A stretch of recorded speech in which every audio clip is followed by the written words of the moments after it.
మాజీ ఎమ్మెల్సీ కొండా మురళి వ్యాఖ్యల వ్యవహారం కాంగ్రెస్ లో పెను దుమారం రేపుతుంది. దీనిపై కాంగ్రెస్ అధిష్టానం సీరియస్ అయినట్లు సమాచారం. అటు కొండా వ్యాఖ్యలపై రగిలిపోతున్న కాంగ్రెస్ ఎమ్మెల్యేలు వరంగల్లో సమావేశమయ్యారు.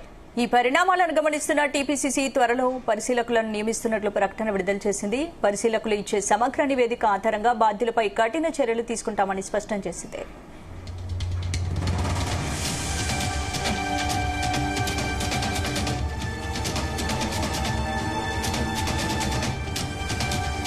ఎమ్మెల్సీ కొండా మురళి గురువారం వివాదాస్పద వ్యాఖ్యలు చేశారు. కడియం శ్రీహరి, రేవూరి ప్రకాష్ రెడ్డిపై తీవ్రస్థాయిలో విమర్శలు గుప్పించారు. వరంగల్లో కొంతమంది నాయకులు టీడీపీలో పదవులు అనుభవించిన తర్వాత ఆ పార్టీని భ్రష్టు పట్టించారని కామెంట్ చేశారు.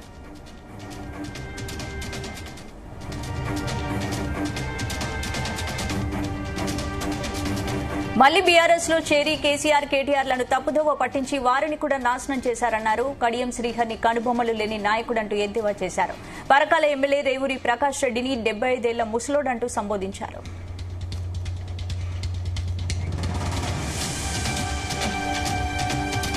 దానికి సంబంధించిన మరింత సమాచారం మా ప్రతినిధి శ్రీకాంత్ అందిస్తారు. శ్రీకాంత్,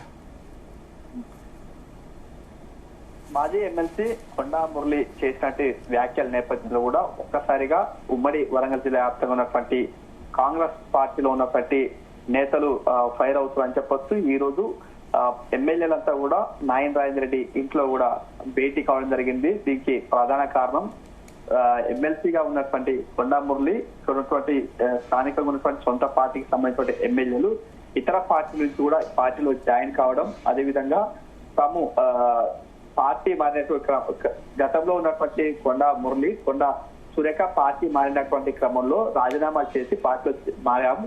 అలా దమ్ము లేకుండా మిగతా సంబంధించిన ఎమ్మెల్యేలు వచ్చి పార్టీలో జాయిన్ అయ్యారంటూ కూడా కొన్ని వ్యాఖ్యలు అయితే దుమారాలు ఎత్తుని చెప్తూ, మరోవైపు ఇటువంటి పరకాలకు సంబంధించిన ఎమ్మెల్యే రేవు ప్రకాష్ రెడ్డిని ఉద్దేశిస్తూ 70 ఏళ్ల వృద్ధుడు తన కాళ్ళు పట్టుకొని సీటు తీసుకున్నాడంటూ కూడా కొన్ని వ్యాఖ్యలు చేయడం, అదేవిధంగా టీడీపీ పార్టీ నుంచి వచ్చినటువంటి నేతలు ఈ రోజు కాంగ్రెస్ పార్టీలో జాయిన్ అయ్యారు. అదేవిధంగా చంద్రబాబును, అదేవిధంగా ఇటు బీఆర్ఎస్ పార్టీలో ఉన్నటువంటి కేసీఆర్ ను కూడా వెన్నుపోటు పొడిచి ఇందులో వచ్చారంటూ కొన్ని వ్యాఖ్యలు అయితే కూడా దుమారం లేపినటువంటి పరిస్థితి అనిపిస్తుంది. ఈ క్రమంలో దీనికి సంబంధించినటువంటి ఎమ్మెల్యేలంతా ఈ రోజు అయితే భేటీ కావడం జరిగింది. భేటీ అయిన క్రమంలో కూడా ఇక్కడ కొండా మురళి, అదేవిధంగా ఏతో కూడా కొండా సురేఖను ఉద్దేశిస్తూ కూడా వీరు మాట్లాడడం జరిగింది. ఇక్కడ పార్టీ లైన్ దాటి కూడా వీరు మాట్లాడడం కరెక్ట్ కాదు, ఏదైనా ఉంటే కూడా చూసి మాట్లాడుకోవాలంటూ కూడా ఇటీవలే మీనాక్షి నటరాజన్ కూడా మాట్లాడడం జరిగింది. ఈ క్రమంలో కొన్ని జిల్లాకు సంబంధించిన ఫిర్యాదులు అయితే వచ్చిన నేపథ్యంలో కూడా దానిపై కూడా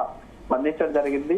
ఈ క్రమంలో వారు పార్టీ లైన్ దాటి కూడా మాట్లాడడం జరిగిందంటూ కూడా కొండా మురళిపై కూడా ఆగ్రహాన్ని అయితే వ్యక్తం చేసిన పరిస్థితి కనిపిస్తుంది. ఈ క్రమంలో ఇటు ఎమ్మెల్యేలు మరోసారి కూడా ఉన్నటువంటి ఇన్ఛార్జ్ ఉన్నటువంటి మీనాక్షి నటరాజన్ కూడా ఫిర్యాదు చేసే అవకాశం అయితే కనబడుతుంది. అదేవిధంగా ఉన్నటువంటి వీడియో క్లిప్స్, అదేవిధంగా కొన్ని పత్రికల్లో వచ్చినటువంటి ఆధారంగా కూడా అధిష్టానికైతే వివరించే ప్రయత్నం చేస్తున్నారు. ఈ క్రమంలో గతంలో చేసినటువంటి ఫిర్యాదు చేసిన ఎలాంటి స్పందన రాకపోవడంతో కూడా ఈసారి ఏకంగా ఇటు ఇన్ఛార్జితో పాటు ఢిల్లీలో ఉన్నటువంటి ఏఐసిసి పెద్దలు కూడా కలిసేతో కూడా వీరైతే సమావేశమైనట్టుగా తెలుస్తుంది. ఈ క్రమంలో ఇక్కడ పిసిసి కూడా కొంతమంది పరిశీలనకులు నియమిస్తున్నట్టుగా తెలుస్తుంది. ఏదైతుందో కూడా మాజీ ఎమ్మెల్సీగా ఉన్నటువంటి కొండా మురళి చేసినటువంటి వ్యాఖ్యలు, అదేవిధంగా కాంగ్రెస్ పార్టీలో ఉన్నటువంటి కొత్త అర్జున్ అయితే సృష్టించినటువంటి నేపథ్యంలో ఈ వివాదంపై కూడా త్వరలో పరిశీలకులను నియమిస్తామంటూ కూడా ఇటు పిసిసి సంబంధించినటువంటి కార్యాలయం నుంచి కూడా